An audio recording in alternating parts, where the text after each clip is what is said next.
नमस्कार, आप देख रहे हैं लोकमंच लाइव। आज अरविंद केजरीवाल झारखंड आ रहे हैं, जिसके बाद कल वो सीएम हेमंत सोरेन से मुलाकात करेंगे। लगातार अरविंद केजरीवाल दौरा कर रहे हैं, विभिन्न पार्टियों के नेता से मिल रहे हैं, विपक्षी दलों से मिल रहे हैं विभिन्न मुद्दों को लेकर। फिलहाल इसी बात पर हमारे साथ यहाँ पे आप पार्टी की प्रवक्ता यास्मीन जी मेरे साथ मौजूद है। नमस्कार यास्मीन जी, आपका लोकमंच लाइव में बहुत बहुत स्वागत है। नमस्कार, और आपके सभी व्यूअर्स को भी नमस्कार, जोहार। यास्मीन जी, आज अरविंद केजरीवाल जी आ रहे हैं झारखंड और कल वो सीएम हेमंत सोरेन से मुलाकात करेंगे, विभिन्न मुद्दों को लेकर मुलाकात करेंगे। क्या कुछ मुद्दा है, एक बार ज़रूर बताएं। मुद्दा क्या कुछ है, आप तो देख रही हैं, आप लोग मीडिया वाले, आप लोगों को पता होगा देश का जो हालात है, संविधान खतरे में है, लोकतंत्र खतरे में है। इसी को लेकर के और एक जो अध्यादेश बीजेपी सरकार जो लाने वाली है दिल्ली के लिए, उसके लिए माननीय अरविंद केजरीवाल जी सारे विपक्ष के जितने भी दल के नेता हैं उन लोगों से मिल रहे हैं। आप समझिए कि एक दिल्ली की जो सरकार है, ठीक है केंद्र शासित प्रदेश है दिल्ली, लेकिन चुनाव तो वहाँ होता है ना। और चुनाव जब होता है तो जनता वोट देती है। अब वोट दे के माननीय अरविंद केजरीवाल को 3 बार मुख्यमंत्री बनाया गया। जब जनता के काम के लिए मुख्यमंत्री बनाया गया और जनता का काम नहीं होने देना केंद्र सरकार का ये मकसद है, और जिसके लिए सुप्रीम कोर्ट ने अपना वो जो है आदेश दिया था कि केजरीवाल ही दिल्ली का प्रमुख है और केजरीवाल ही वहाँ के मुख्यमंत्री हैं, और जनता का जो भी काम होगा, जो भी फाइलें होंगी, वो केजरीवाल ही उस पे साइन करेंगे और अंतिम मोहर, अंतिम निर्णय जो है वो केजरीवाल का होगा। लेकिन जैसे ही सुप्रीम कोर्ट बंद होता है और तुरंत शाम में 5 बजे के बाद यह अध्यादेश जारी किया जाता है लाने का केंद्र सरकार के द्वारा, तो ये तो सीधे सीधे दिल्ली की जनता का हनन है। दिल्ली के जनता के अधिकार को छीना जा रहा है केंद्र सरकार के द्वारा और वहाँ पे थोपा जा रहा है। चुनी हुई सरकार को इस तरह से प्रताड़ित करने का जो केंद्र सरकार और माननीय प्रधानमंत्री मोदी जी के द्वारा किया जा रहा है वो बहुत ही अशोभनीय है। जिसकी उसकी खंडन की जाए जितना भी वो कम है। इसीलिए केजरीवाल जो है वो सारे विपक्ष के नेताओं से मिल रहे हैं, क्योंकि ये अध्यादेश राज्यसभा में तो वो पास नहीं करवा सकते हैं, क्योंकि राज्यसभा में केंद्र सरकार की बहुमत है नहीं। तो राज्यसभा में अगर ये पास नहीं होगा तो फिर ये कानून बन नहीं पाएगा। अभी ये सिर्फ अरविंद केजरीवाल जी का मामला नहीं है। अगर ये अध्यादेश पारित हो जाता है और ये कानून बन जाता है तो आने वाले दिल्ली में जितने भी मुख्यमंत्री हैं सबके लिए बाधा होगा। कोई भी जनता के लिए काम नहीं कर सकती है। ये देश के लिए बहुत खतरनाक संकेत है। देश को अगर बचाना है तो विपक्ष को एकजुट होना पड़ेगा, एक मत होना पड़ेगा। और जिस मुद्दे को, जिस मुहिम को लेके माननीय अरविंद केजरीवाल पूरे देश का, हर राज्य का दौरा कर रहे हैं और हर राज्य के मुख्य लीडरों से, नेताओं से मिल रहे हैं। अच्छा यास्मीन, जैसे आपने कहा कि जनता के लिए काम करने के लिए अरविंद केजरीवाल जी लगातार देश के विभिन्न स्टेट पर दौरा कर रहे हैं, हर मुख्यमंत्री से मिल रहे हैं जितने भी विपक्षी पार्टी हैं, पर कहीं ना कहीं प्रधानमंत्री नरेंद्र मोदी के द्वारा गरीब कल्याण, विभिन्न कल्याणकारी योजनाएं सामने आई हैं और वहीं 2024 के चुनाव को देखते हुए और भी योजनाएं आने वाली हैं। तो क्या प्रधानमंत्री काम नहीं कर रहे हैं जनता के लिए? प्रधानमंत्री काम नहीं कर रहे हैं जनता के लिए तो विश्व देख रहा है। हिंदुस्तान, भारत की बात छोड़ दीजिए, आज विश्व देख रहा है। आज भारत का जिस तरह से खिल्ली उड़ाया जा रहा है विश्व में, बहुत शर्मनाक हम लोगों के लिए, भारतवासियों के लिए। प्रधानमंत्री काम कर रहे हैं। माननीय केजरीवाल जी ने बिजली फ्री किया, पानी फ्री किया, एजुकेशन फ्री किया, एजुकेशन के स्टैंडर्ड को हाई लेवल तक पहुंचाया। आज आप खुद झारखंड की सरकारी स्कूलों की व्यवस्था देख लीजिए, दूसरे स्टेटों के स्कूलों की सरकारी व्यवस्था देख लीजिए, और केजरीवाल के द्वारा निर्मित सरकारी स्कूल जो दिल्ली में है उसके स्टैंडर्ड को देख लीजिए। झारखंड में तो जेएमएम और गठबंधन की सरकार है।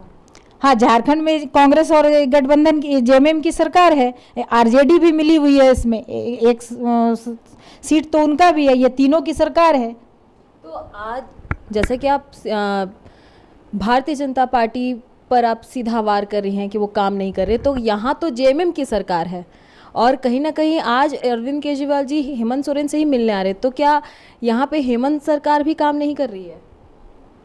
हेमंत सरकार, ये अरविंद केजरीवाल, देखिए मैं बार बार बोल रही हूँ कि अरविंद केजरीवाल किस मकसद से मिलने आ रहे हैं ये मैं आपको पहले बता दी। जो अध्यादेश केंद्र सरकार ला रही है दिल्ली के लिए, दिल्ली के जनता के विरोध में ला रही है, दिल्ली के जनता को के अधिकार को छीनने के लिए ला रही है, तो अरविंद जी ने उसी के लिए पूरे देश का दौरा किया है, हर विपक्ष के लीडरों से, नेताओं से मिल रहे हैं, उस पर सहमति मांग रहे हैं, राज्यसभा में बहुमत जुटाने की कोशिश कर रहे हैं कि आने वाले दिन में जो देश का हालात होने वाला है वो हालात को रोका जाए।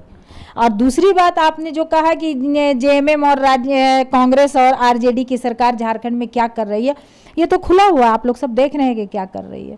इसके बारे में फिर समय कभी होगा तो बात करेंगे। अभी आपका मेन मुद्दा है अरविंद जी जो झारखंड दौरे पे आ रहे हैं उस पे, तो मैं उसी पे बात कर रही हूँ कि ये दिल्ली के जनता के अधिकार को छीना जा रहा है।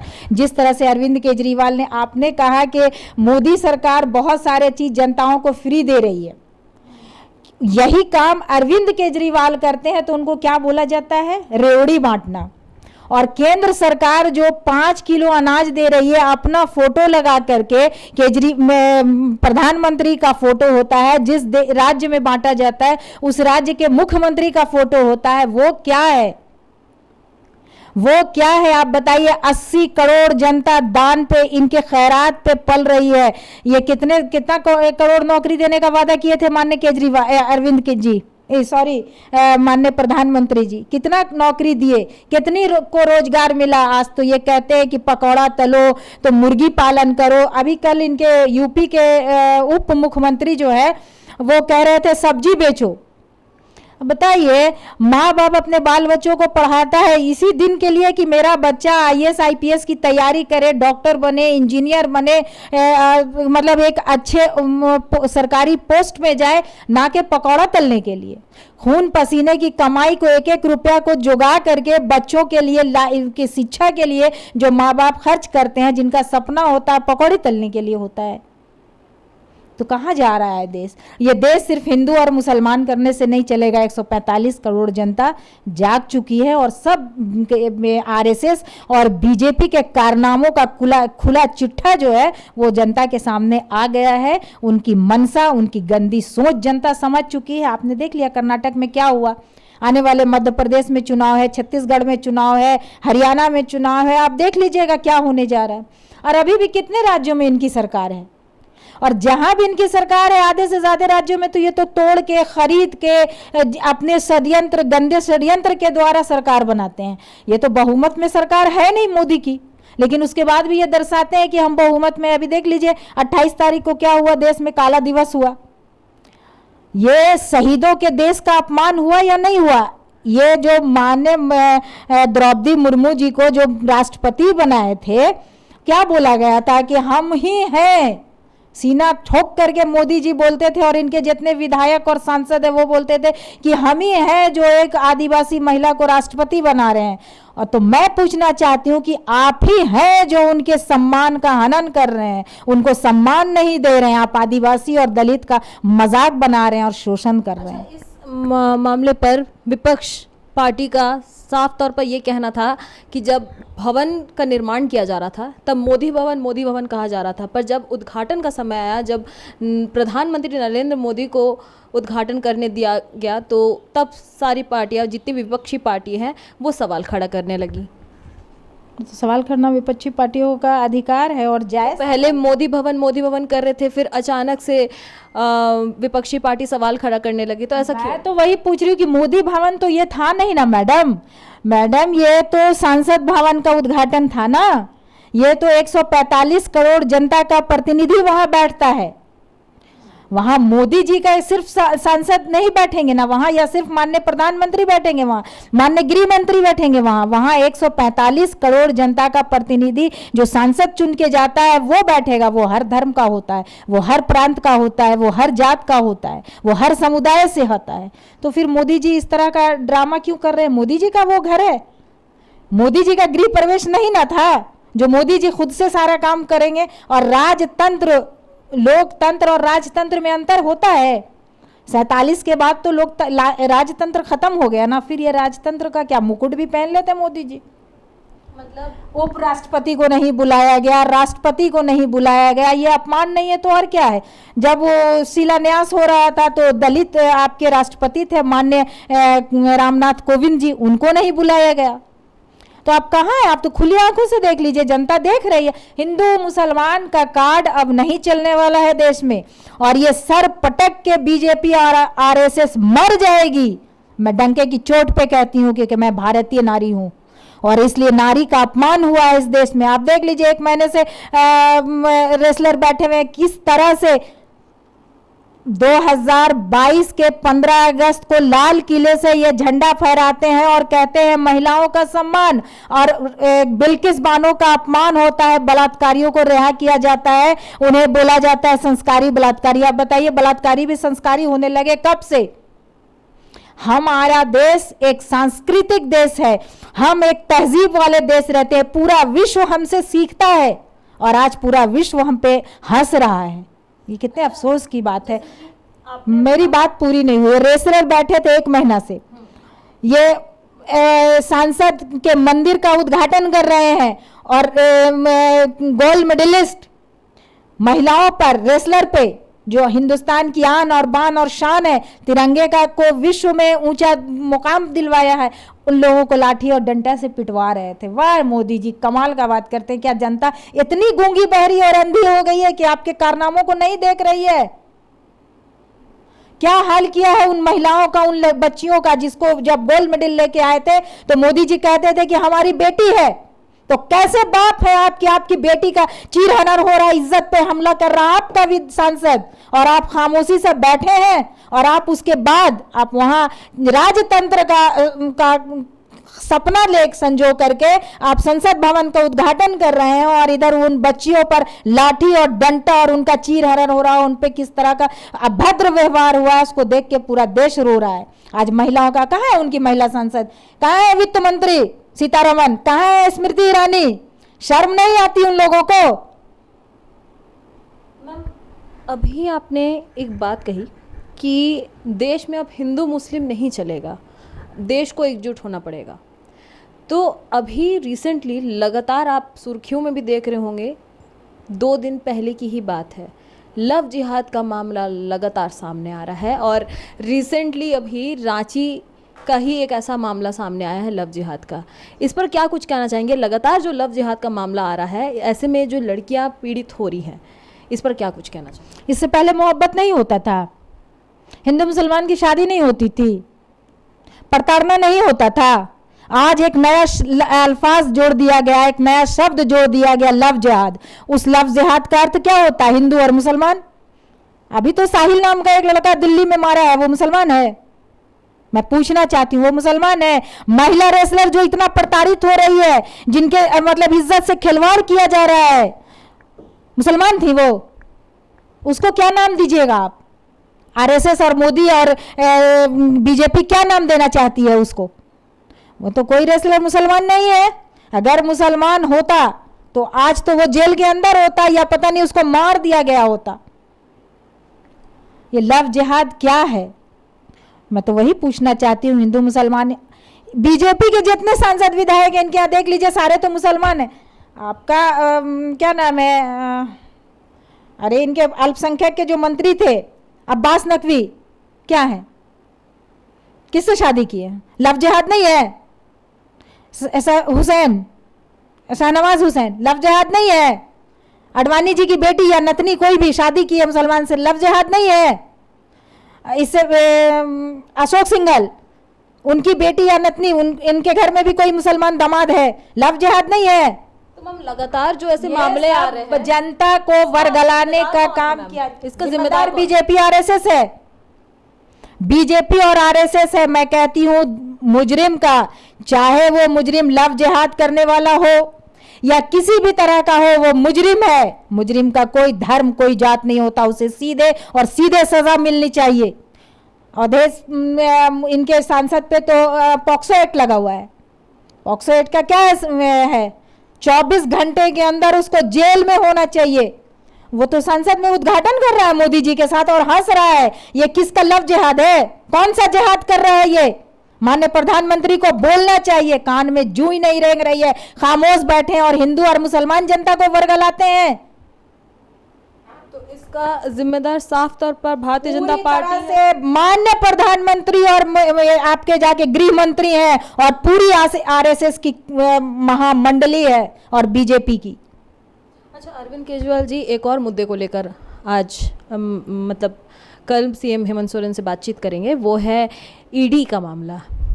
लगातार जो ईडी छापेमारी कर रही है, कितने विधायकों बिल्डर का नाम सामने आया है, तो क्या लगता है कि लगातार जो एक साल से ईडी जिस तरह से एक के बाद एक दबिश दी जा रही है, इस पर क्या कुछ कहना चाहेंगे?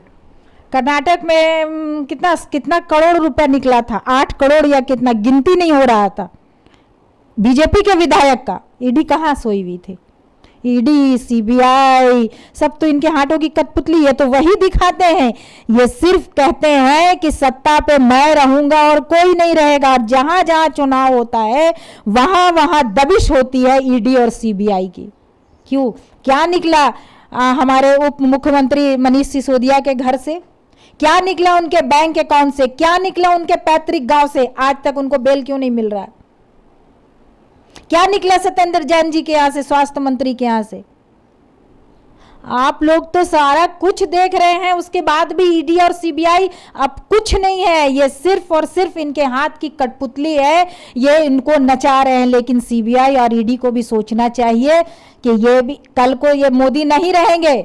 ऐसा थोड़ी ना है कि कोई भी मतलब पूरे जीवन के लिए आ गया है, या ये इनको अमर वो मिल गया है वरदान कि आप अब 14 के बाद आपको कोई नहीं गद्दी से हिला सकता है, आप ही आप हो। ये तो जाएंगे ना एक दिन, जनता जिस दिन जागरूक होगी उस दिन जाएगी। आप देख लीजिए ना कितने स्टेट का, अभी तो कर्नाटक का चुनाव हुआ, आपने देख लिया, अभी और चुनाव होना बाकी है, अभी लोकसभा चुनाव अगले साल है, वो देख लीजिएगा आप नतीजा। ये तो जाएंगे। तो ईडी और सीबीआई को सोचना चाहिए कि फिर जो सरकार आएगी तो आप क्या कीजिएगा। अच्छा, कांग्रेस के भी बहुत ऐसे विधायक हैं जिनका नाम सामने आ रहा है। अभी रिसेंटली प्रदीप यादव जो विधायक हैं पोड़ियाहाट के, उनका नाम सामने आया है। उनके घर पे, उनके हर एक आवास में ईडी ने दबिश दी है। सब क्या जाएगा? सब के जितने विपक्ष के विधायक हैं, जितने विपक्ष के सांसद हैं, सब के यहाँ ईडी और आप बताइए ना, प्रदीप यादव जी के यहाँ इससे पहले भी हुआ था, आरजेडी के यहाँ इससे पहले भी हुआ था। कौन इतना बेवकूफ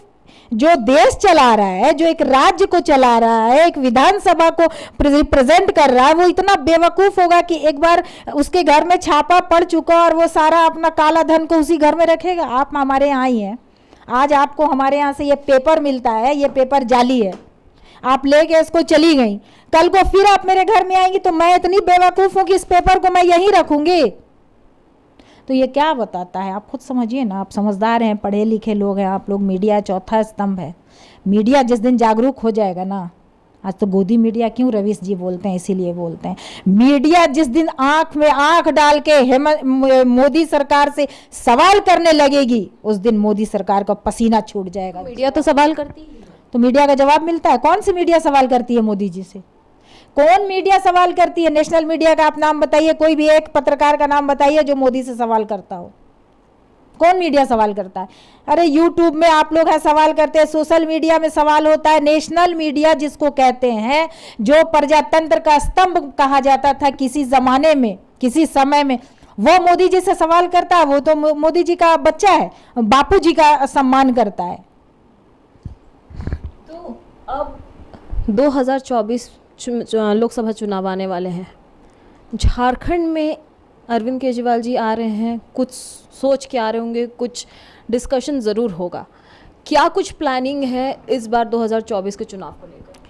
देखिए, अब क्या प्लानिंग है, क्या डिस्कशन है, ये तो कल के मीटिंग के बाद पता चलेगा। आप लोगों को भी पता चल जाएगा क्योंकि आप लोग वहाँ पर रहेंगे ही, और हम लोगों को भी पता चलेगा। अभी तो हम लोग बता नहीं सकते। एक जो महत्वपूर्ण मुद्दा है, जिसकी बात मैं पहले भी आपको बता चुकी कि अध्यादेश जिस तरह से मोदी जी ला रहे हैं, उसके लिए माननीय अरविंद केजरीवाल जी सारे राज्य के मुख्यमंत्रियों से, विपक्ष के जितने प्रमुख लीडर हैं उनसे मिल रहे हैं और राज्यसभा में बहुमत सिद्ध करने की कोशिश करेंगे। 2024 के चुनाव से पहले और 2024 के चुनाव के बाद भी अगर आपकी पार्टी आती है, केंद्र में आती है, राज्य में आती है, तो क्या कुछ काम करिए? क्या आप महिलाओं के लिए काम करेंगी?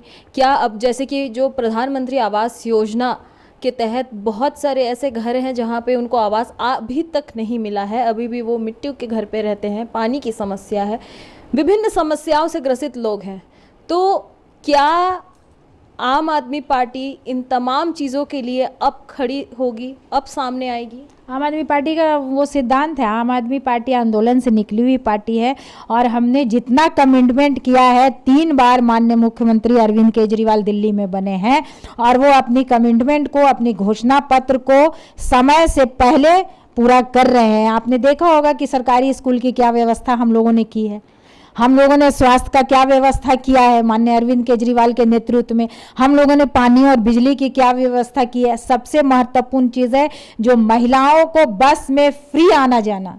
आज केंद्र सरकार जमीन, पुलिस, ये 2 चीज़ केजरीवाल को दे दे, फिर अगर एक कांड भी महिलाओं के साथ वहां होता है तो जो बोला जाएगा वो होगा।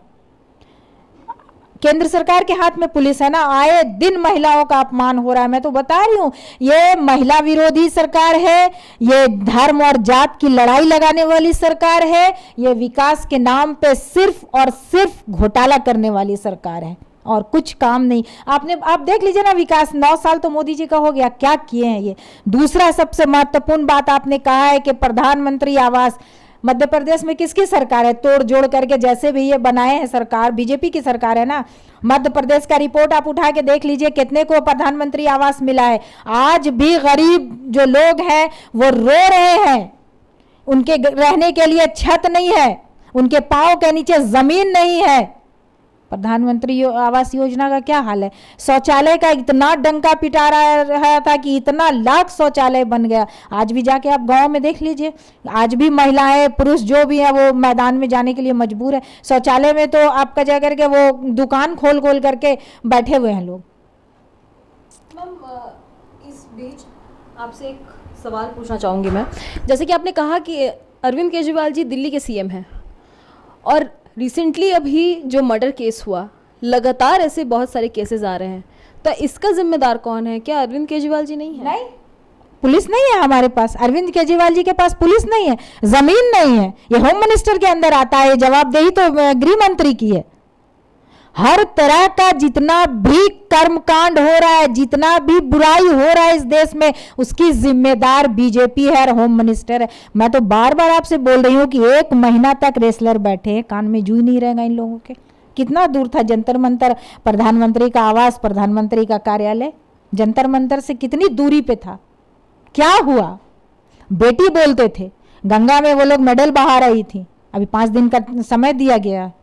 मैं तो बता दी कि उनके साथ तो ताली ठोक रहा था, हंस रहा था इनका अपराधी। ये कैसे अपराध मुक्त भारत बनाएंगे, कैसे विश्व गुरु बनेंगे? ये विश्व गुरु का सपना देखें, विश्व गुरु ऐसे बनता है?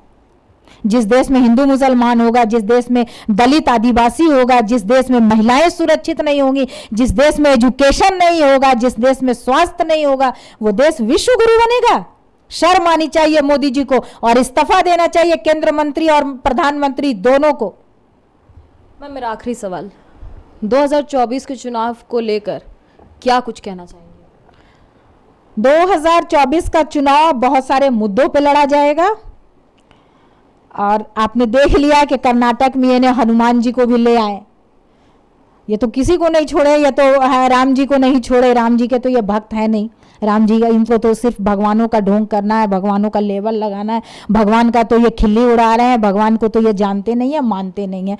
2024 का चुनाव मुद्दों पे चुनाव होगा और विपक्ष अगर एकजुट होती है तो बीजेपी को आईना दिखाएगी।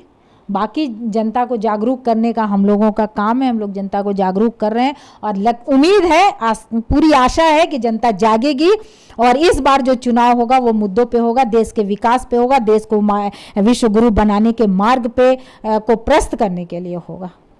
धन्यवाद। बहरहाल, जैसे कि आपने देखा कि इन दिनों राजनीतिक सरगर्मी पूरी तरह से तेज़ है। पक्ष विपक्ष एक दूसरे पर लगातार एक दूसरे पर हमला कर रहे हैं। फिलहाल अब तो ये देखने वाली बात होगी कि आज अरविंद केजरीवाल झारखंड पहुंच रहे हैं, जिसके बाद कल मुख्यमंत्री हेमंत सोरेन से वो मुलाकात करेंगे। क्या कुछ बातचीत होता है ये तो देखने वाली बात होगी। तब तक के लिए आप देखते रहिए लोकमंच लाइव। कैमरामैन मुकेश के साथ श्रेयोशी रांची।